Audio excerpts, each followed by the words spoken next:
My name is Michal Skrivanek. I work in Red Hat on oVirt inside the virt team. And I'm going to present the extra virt features, or let's say smaller features, we're going to introduce in 3.6.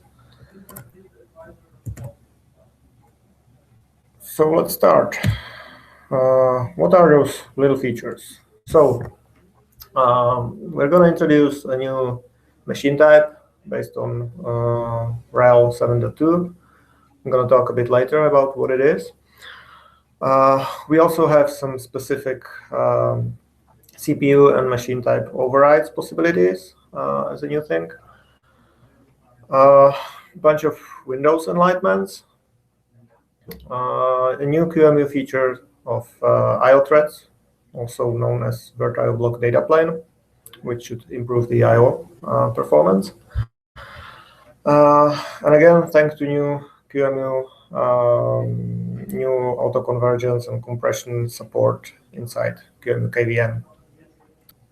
Hopefully, yes. So again, as I was saying, new machine type, Windows enlightenments, I/O threads, new QEMU functionality regarding migration, hot plug RAM, and as the last item, I'm going to speak about new PowerPC support.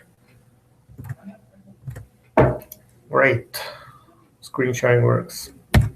So let's start with the machine type. So what is a machine type? It pretty much defines the hardware as you can see it inside the guest. It's all the chipsets, all the exposed functionality you have inside the guest, drivers, well, not drivers, but the virtual hardware and the associated drivers. On Fedora, we are always using the latest available machine type, which is in the QEMU. It's so-called PC machine type. It's great that we don't have to take care of updating it. We're always using the latest features of QEMU there, but it also means it is less compatible. So, for example, if you would have a setup with Fedora 19 and let's say Fedora 22, it will be very likely that you can't migrate between these two machines because the virtual hardware exposed inside the guest is different because it's a very different version of QEMU in these two releases. Also, if you would just start the VM on one host, it would look in one way. Then you start it on the newer Fedora, and suddenly the underlying hardware would look different. So on CentOS and on RHEL, we're using a specific machine types. In our case, ever since oVirt 3.3, we are using a machine type called RHEL 650, which obviously corresponds to what was available in EL65. And from that time, whenever you start a new VM, the hardware is as it looked like on EL65. And that means that you can migrate the machines and you can start the machines regardless the underlying host operating system. So even on a brand new CentOS 7.1 host, the emulated environment looks exactly the same as on RHEL 6.5. In 3.6, we're, after a long time, moving to a new machine type. The main reason is that it adds support for some features we wanted to introduce, namely the RAM hot plug. The RAM hot plug requires a new device, a new memory device, and it is only available in this newer machine type. So that means in 3.6, the guest, when it starts, it will look slightly different. So because it is different, there is a risk in change of behavior. So what we are also introducing in 3.6 is a customization of some of the cluster parameters regarding how the guest VM looks like. So You can change the machine type before upgrade or before you change the cluster. You can play with it and you can see whether the new machine type actually affects your guest or not. And at the same time, you can do the same with the CPU, the emulated CPU. Where can you do that? So normally today this setting, or in 3.5, this setting was kind of hidden. It was always based on the cluster level. Now it's going to be exposed, and you can per VM set different values. Then this VM will start, and it will look a little bit different than the rest of the VMs inside the cluster.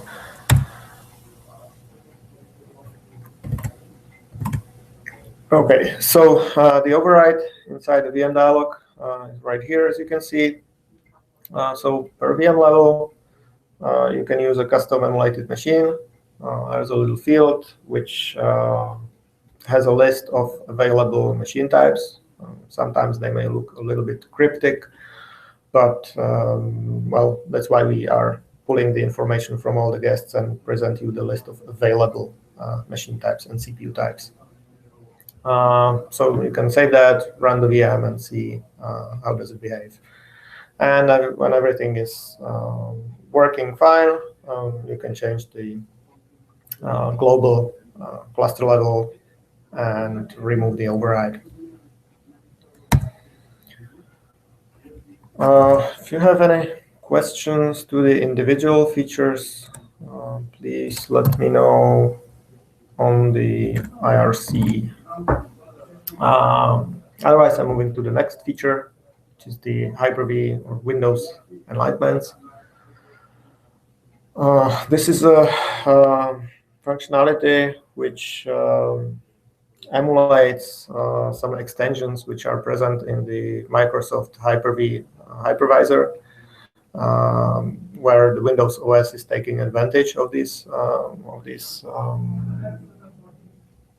let's say tweaks or little changes, and it's supposed to make Windows run better under the hypervisor, originally under Hyper-V hypervisor, but since QEMU implements the same thing, it's going to run better on QEMU KVM as well.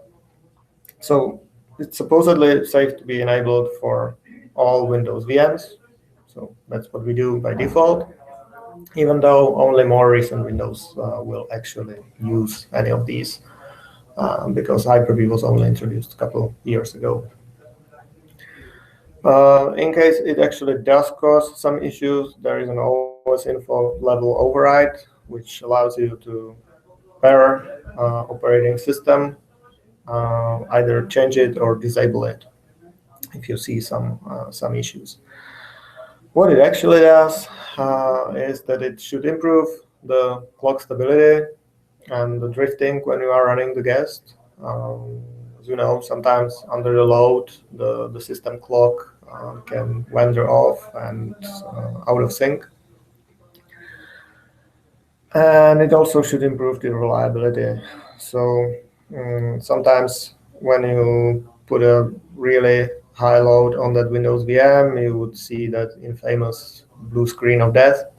And that's because the internal Windows watchdog mechanism is triggered. By exposing the Hyper-V enlightenments, the Windows guest is aware that it's running on a hypervisor, and it treats these watchdogs differently, so it should not blue screen. So again, this is a pretty hidden feature, should be enabled by default, and in general should improve the experience with Windows. Next feature, I/O threads. So QEMU I/O threads is a relatively recent feature introduced in QEMU KVM. It is a separate thread outside of the regular QEMU emulation context.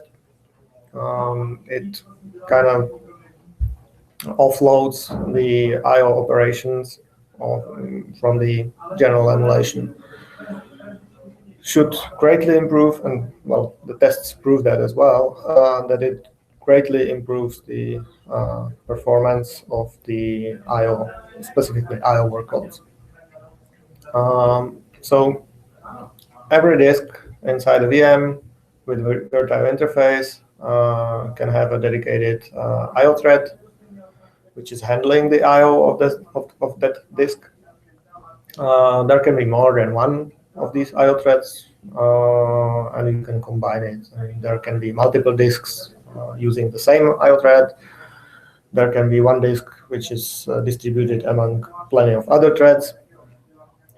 So a lot of combinations, which is kind of confusing. The configuration matrix is very complex, or can become very complex.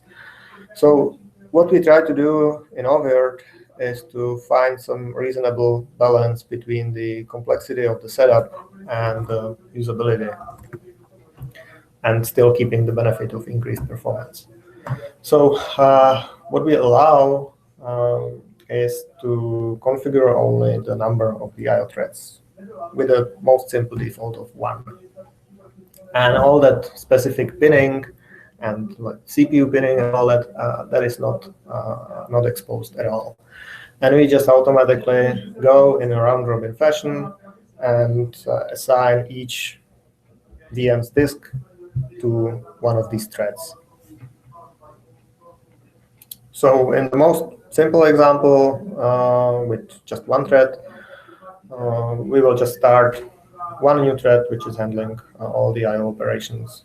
And even in this most simple scenario, the benefits are quite significant. So it's exposed in REST API, and there are some more details on the feature page. Again, well, we would welcome feedback, of course, about this feature, because, as I said, the configuration matrix is quite complex. And with this simplification, we hope it still brings the benefit in all the cases. But if there is some case when it's not performing good enough, we would be very happy to hear about that. All right, let's move on to migration improvements. So again, by using the new QEMU KVM, newer, we take advantage of some new features implemented there regarding migration. One is a QEMU auto-convergence feature, which is trying to solve, or it's one approach of trying to solve the problem of non-converging migrations. That happens when you have typically a large VM with very active process inside, which is dirtying the memory pages at a rate faster than how we transfer the data to the other machine. So how does it look like in the current oVirt? Well, you start migrating the VM, and you see that it maybe jumps to the 50%, and then it's progressing very slowly, or maybe not at all, or maybe it goes even back. And that's because the process running in the VM started to do something, some intensive work, and it's creating so many changes that we are unable to transfer them to the destination machine. So the auto-convergent mechanism built inside QEMU tries to detect this, and it slows down the emulation of the VM. So at the expense of the VM becoming a little bit slower inside, it gives the transfer task chance to actually transfer all the data. So it's a simple checkbox. There's no configuration around it. So again, we're looking for feedback whether it really helps with all kind of workloads or not really. Similar thing, migration compression. That's another feature which during the transfer tries to compress the memory in transit, or the data in transit. For obvious performance reasons, the algorithm called XBZRLE is supposed to be optimized for performance rather than the compression ratio. So it's a very simple algorithm. And it only works for certain workloads where you have a lot of same memory pages with content which is very similar. This is typical for databases and SAP and Oracle and all that. So again, it's a simple checkbox, and it seems that it helps mostly with these database workloads. So you can experiment with that, whether it works for you or not.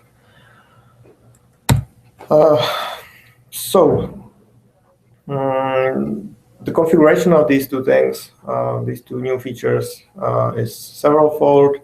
There is a global engine-wide configuration, which you can change in engine config. And then at the cluster level, you can enable or disable it, both auto convergence and migration compression, or you can use the global setting. And then at the VM level, you can override it.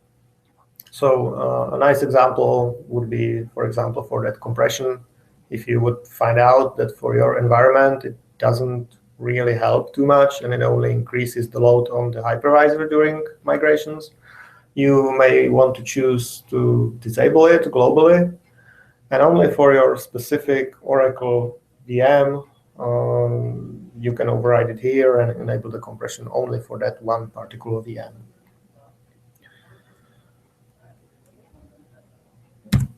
All right, let's move on. Okay, there is a question on the IRC, so let me stop for a while. What is oVirt looking at when refusing to set the cluster to 3.6? I'm not sure I followed the question.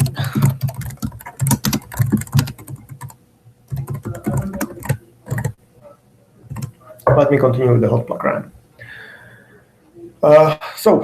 Motivation is clear. Support for hot plugging memory was a highly requested feature for a long time. Finally, that functionality arrived to QEMU. Till 3.6, there was, well, the only possibility to do something like hot plug RAM was to use ballooning and to allocate a lot of RAM to VM and then artificially by the balloon take away that memory. And if you wanted to add some memory, you just decreased the balloon and it looked like the VM had a bit more RAM. But it was not a real hot plug and it had a lot of other implications and issues. So finally, in 3.6, we have a true hot plug memory, thanks to the new QEMU. Interface-wise, it's again simple. Similarly with the CPU hot plug, it's just inside the edit VM dialog. You just go to the memory field and you increase the number, and that's it. When you save the dialog, it's going to ask you whether you want to apply it immediately or later. If you decide to do it immediately, it's going to perform the hot plug. There's going to be a new device, a DIMM device added to the VM. And the operating system inside the VM will do the actual activation of the new memory. There are 16 memory devices configured by default. It's supposed to be enough for 16 separate hot plugs performed on a single VM. Unfortunately, the QEMU functionality only covers the hot plugging at the moment. So you can only plug, and the hot unplug will hopefully come later in 4.0.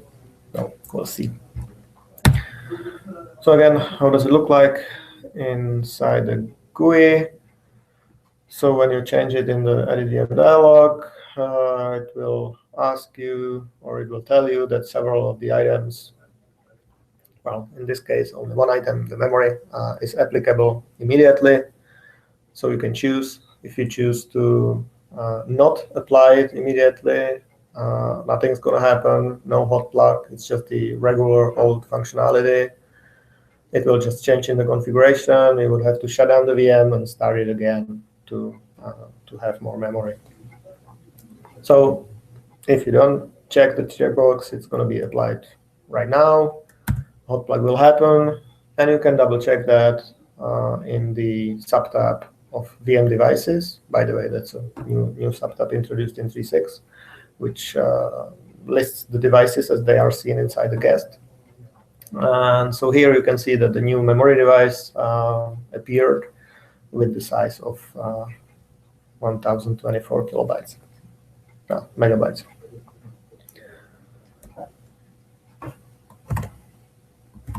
That's that. And finally, PowerPC support. A few words about that. So we started supporting Power architecture already in 3.3 as a big endian support. It was very limited. It also depended on the new Power 7 Plus architecture, where IBM actually introduced the possibility to run that, and the QEMU KVM was enhanced to be able to use it. It was added to oVirt 3.3, but there were not that many users. Finally, in 3.4, it was also partially on the IBM side that it was not widely used. Finally, they introduced the new Power 8 architecture, which was a bit better, and it got wider adoption.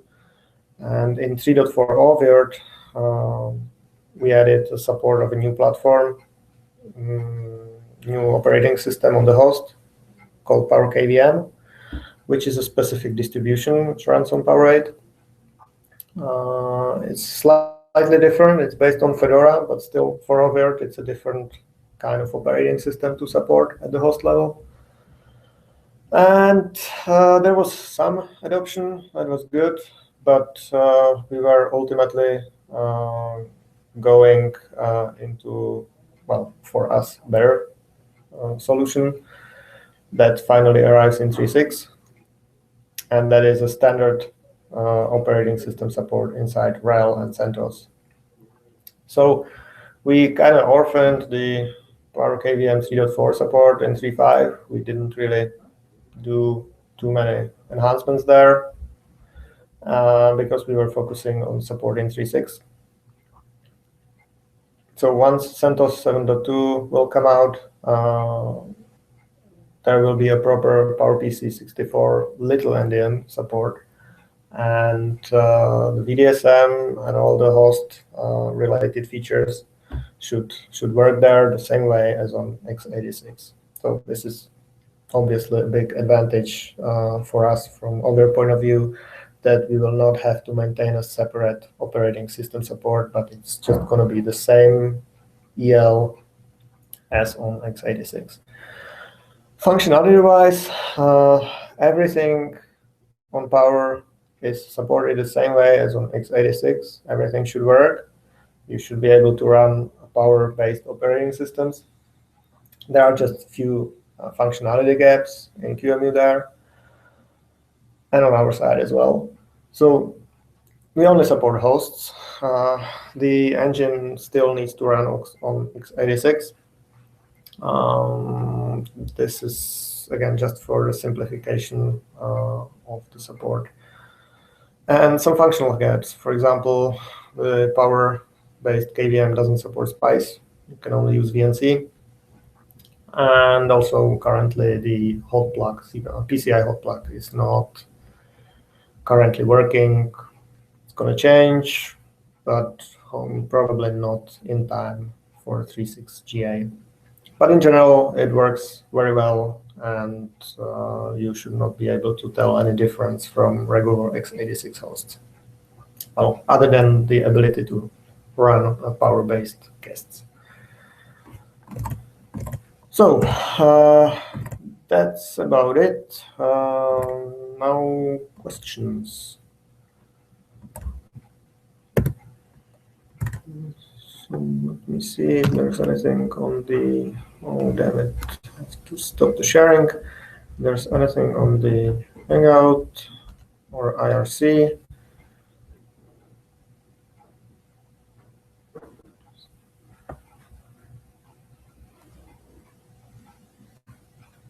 Okay, there is one question from IRC. I upgraded the manager to 3.6 beta and updated the hypervisors to latest versions. When I try to raise the cluster level, it refuses. Well, that is the reason for introducing the cluster level override on the, the emulated machine override on the VM level, that you can play with the new things before you change the whole cluster. Because for changing the cluster emulation level, there are a few things which you need to make sure they are updated everywhere. So for this particular case, it depends what was the right reason. So I will take it offline. Any other questions from anyone? Nothing in chat, nothing on IRC. So I will thank you very much for listening, and send me an email, write on the users list, or ping me on IRC on the oVirt channel. I would be happy to explain more details or anything else. Thanks a lot for listening. Bye-bye.